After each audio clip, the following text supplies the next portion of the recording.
Pinagharian ng halimaw sa palasyo.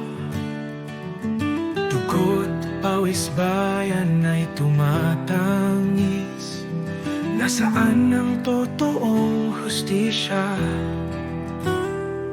Mga pangarap ay ginagamit kasangkapan. Nagbabago ba ang pangako o nanatili? Siningil ng luha ang kahapon. Anong kulay ng bukas natin?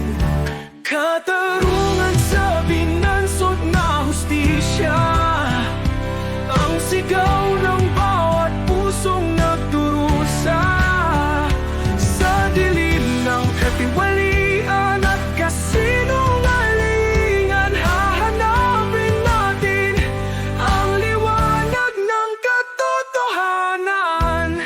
Mga matay sinisilaw ng pilak, katotohanan ay nalulunod sa kasinungalingan. Saan ba tayo dadalhin ng mga pangarap na sa mali?